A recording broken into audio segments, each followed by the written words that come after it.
سیرت مصطفیٰ صلی اللہ علیہ وآلہ وسلم کی قسط نمبر 57 آج شروع کی جائے گی۔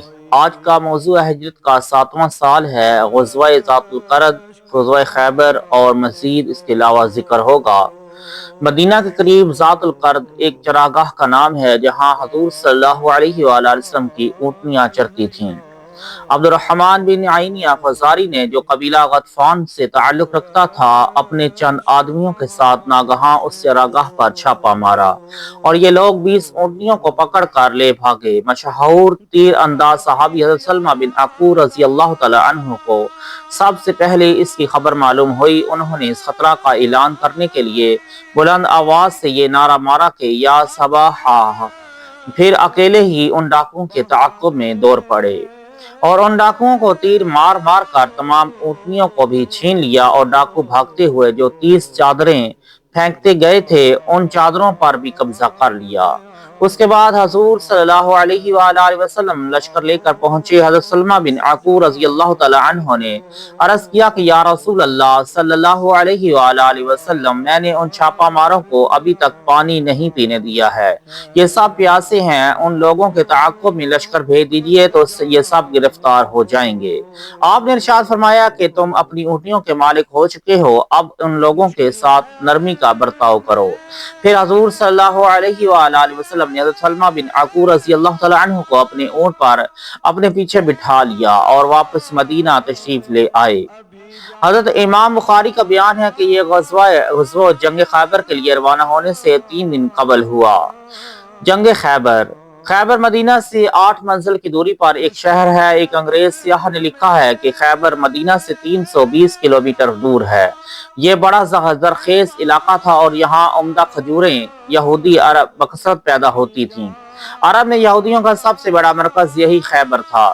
یہاں کے یہودی عرب میں سب سے زیادہ مالدار اور جنگجو تھے اور ان کو اپنی مالی اور جنگی طاقتوں پر بڑا ناز اور گھمنڈ تھا۔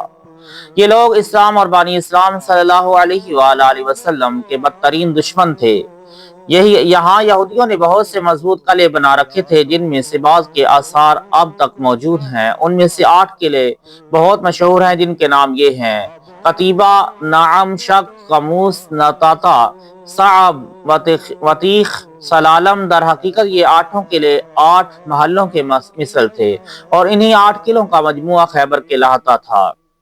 غزوہ خیبر کب ہوا؟ تمام مورخین کا اس بات پر اتفاق ہے کہ جنگ خیبر محرم کے مہینے میں ہوئی، لیکن اس میں اختلاف ہے کہ 6 ہجری تھا یا 7 ہجری۔ غالباً اس اختلاف کی وجہ یہ ہے کہ بعض لوگ سن ہجری کی ابتدا محرم سے کرتے ہیں، اس لیے ان کے نزدیک محرم میں 7 ہجری شروع ہو گیا، اور بعض لوگ سن ہجری کی ابتدا ربیع الاول سے کرتے ہیں، کیونکہ رسول اللہ صلی اللہ علیہ وآلہ وسلم کی ہجرت ربیع الاول میں ہوئی، لہٰذا ان لوگوں کے نزدیک یہ محرم و صفر 6 ہجری کے تھے۔ واللہ عالم۔ جنگ خیبر کا سبب یہ ہم پہلے لکھ چکے اور سنا چکے آپ کو کہ جنگ خندق میں جن کفار عرب نے مدینہ پر حملہ کیا تو ان میں خیبر کے یہودی بھی تھے، بلکہ در حقیقت وہی اس حملہ کے بانی اور سب سے بڑے محرک تھے۔ چنانچہ بنو نذیر کے یہودی جب مدینہ سے جلا وطن کیے گئے تو یہودیوں کے جو روسا خیبر چلے گئے تھے ان میں سے ہوئی بن اخطب اور ابو رافع سلام بن ابی الحقیق نے مکہ جا کر کفار قریش کو مدینہ پر حملہ کرنے کے لیے ابھارا اور تمام قبائل کا دورہ کر کے کفار عرب کو جوش دلا کر برہنہ کیا اور حملہ آوروں کی مالی امداد کے لیے پانی کی طرح روپیہ بہایا، اور خیبر کے تمام یہودیوں کو ساتھ لے کر یہودیوں کے یہ دونوں سردار حملہ کرنے والوں میں شامل رہے۔ ہوئی بن اخطب کو تو جنگ قریظہ میں قتل ہو گیا، اور ابو رافع سلام بن ابی الحقیق کو 6 ہجری میں حضرت عبداللہ بن عتیق انصاری رضی اللہ تعالیٰ عنہ نے اس کے محل میں داخل ہو کر قتل کر دیا۔ لیکن ان سب واقعات کے بعد بھی خیبر کے یہودی بیٹھ نہیں رہے، بلکہ اور زیادہ انتقام کی آگ ان کے سینوں میں بھڑکنے لگی۔ چنانچہ یہ لوگ مدینہ پر پھر ایک دوسرا حملہ کرنے کی تیاریاں کرنے لگے اور اس مقصد کے لیے قبیلہ غطفان کو بھی آمادہ کر لیا۔ قبیلہ غطفان عرب کا ایک بہت ہی طاقتور اور جنگجو قبیلہ تھا، اور اس کی آبادی خیبر سے بالکل ہی متصل تھی، اور مخابر کے یہودی خود بھی عرب کے سب سے بڑے سرمایہ دار ہونے کے ساتھ بہت ہی جنگ باز اور تلوار کے دھنی تھے۔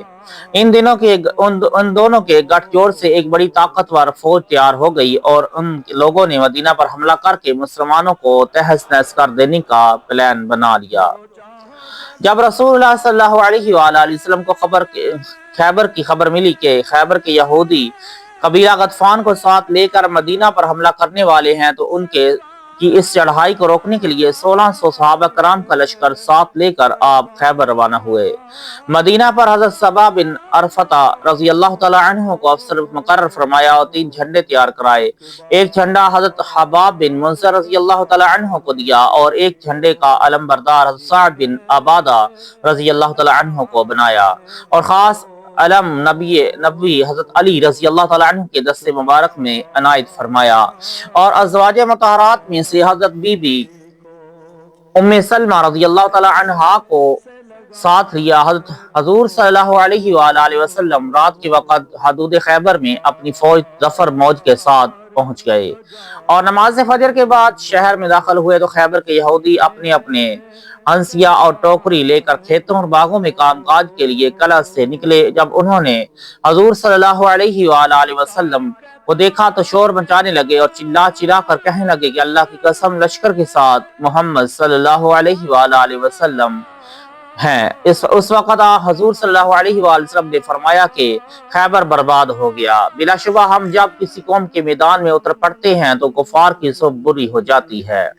حضرت ابو موسیٰ اشعری رضی اللہ تعالیٰ عنہ کہتے ہیں کہ جب حضور صلی اللہ علیہ وآلہ وسلم خیبر کی طرف متوجہ ہوئے تو صحابہ کرام بہت ہی بلند آوازوں سے نعرہ تکبیر لگانے لگے تو آپ نے فرمایا کہ اپنے اوپر نرمی برتو، تم لوگ کسی بہرے اور غائب کو نہیں پکار رہے ہو بلکہ اس اللہ کو پکار رہے ہو جو سننے والا اور قریب ہے۔ میں حضور صلی اللہ علیہ وآلہ وسلم کی سواری کے پیچھے لا حول ولا قوت الا باللہ کا وظیفہ پڑھ رہا تھا۔ جب آپ نے سنا تو مجھ کو پکارا اور فرمایا کیا میں تم کو ایک ایسا کلمہ نہ بتا دوں جو جنت کے خزانوں میں سے خزانہ ہے؟ میں نے عرض کیا کہ کیوں نہیں یا رسول اللہ صلی اللہ علیہ وآلہ وسلم، آپ پر میرے ماں باپ قربان۔ تو فرمایا کہ وہ کلمہ لا حول ولا قوت الا باللہ ہے۔ یہودیوں نے اپنی عورتوں اور بچوں کو ایک محفوظ قلعہ میں پہنچا دیا اور راشن کا ذخیرہ قلعہ نعم میں جمع کر دیا اور فوجوں کو نتاتا اور قموس کے قلعوں میں اکٹھا کیا۔ ان میں سے سب سے زیادہ مضبوط اور محفوظ قلعہ قموس تھا اور مرہب یہودی جو عرب کے پہلوانوں میں 1000 سوار کے برابر مانا جاتا تھا اسی قلعہ کا رئیس تھا۔ سلام بھی مشکم یہودی گو بیمار تھا مگر وہ بھی قلعہ نتاتا میں فوجیں لے کر ڈٹا ہوا تھا۔ یہودیوں کے پاس تقریباً 20,000 فوج بھی تھی جو مختلف قلعوں کی حفاظت کے لیے مورچہ بندی کے لیے ہوئے تھے۔ سب سے پہلے قلعہ نعم پر مارکہ رائی اور جم کر لڑائی ہوئی۔ حضرت محمود بن مسلمہ رضی اللہ تعالیٰ عنہ نے بڑی بہادری اور جانثاری کے ساتھ جنگ کی مگر سخت گرمی اور لو کے تھپیڑوں کی وجہ سے ان پر پیاس کا غلبہ ہو گیا اور وہ قلعہ نعم کی دیوار کے نیچے سو گئے۔ کنانہ بن ابی الحقیق یہودی نے ان کو دیکھ لیا اور چھت سے ایک بہت بڑا پتھر ان کے اوپر گرا دیا جس سے ان کا سر کچل گیا اور یہ شہید ہو گئے۔ اس قلعہ کو فتح کرنے میں 50 مسلمان زخمی ہو گئے لیکن قلعہ فتح ہو گیا۔ حضرت اسود رائی رضی اللہ تعالیٰ نے اسی قلعہ کی جنگ میں شہادت سے سرفراز ہوئے۔ ان کا واقعہ یہ ہے کہ یہ ایک حبشی تھے جو خیبر کے کسی یہودی کی بکریاں چرایا کرتے تھے۔ جب یہودی جنگ کی تیاریاں کرنے لگے تو انہوں نے پوچھا کہ آخر تم لوگ کس سے جنگ کے لیے تیاریاں کر رہے ہو؟ یہودیوں نے کہا کہ آج ہم اس شخص سے جنگ کریں گے جو نبوت کا دعویٰ کرتا ہے۔ یہ سن کر ان کے دل میں حضور صلی اللہ علیہ وآلہ وسلم کی ملاقات کا جذبہ پیدا ہوا، چنانچہ یہ بکریاں لیے ہوئے بارگاہ رسالت میں حاضر ہو گئے اور حضور صلی اللہ علیہ وآلہ وسلم سے دریافت کیا کہ آپ کس چیز کی دعوت دیتے ہیں؟ آپ نے ان کے سامنے اسلام پیش فرمایا۔ انہوں نے عرض کیا کہ اگر میں مسلمان ہو جاؤں تو مجھے اللہ تعالیٰ کی طرف سے کیا اجر و ثواب ملے گا؟ آپ نے ارشاد فرمایا کہ تم کو جنت اور اس کی نعمتیں ملیں گی۔ انہوں نے فوراً ہی کلمہ پڑھ کر اسلام قبول کر لیا۔ پھر عرض کیا کہ یا رسول اللہ، یہ بکریاں میرے پاس امانت ہیں، اب میں ان کو کیا کروں؟ آپ نے فرمایا کہ تم ان بکریوں کو قلعہ کی طرف ہانک دو اور ان کو کنکریوں سے مارو، یہ سب خود بخود اپنے مالک کے گھر پہنچ جائیں گی۔ چنانچہ یہ حضور صلی اللہ علیہ وسلم کا معجزہ تھا کہ انہوں نے بکریوں کو کنکریاں مار کر ہانک دیا اور وہ سب اپنے مالک کے گھر پہنچ گئیں۔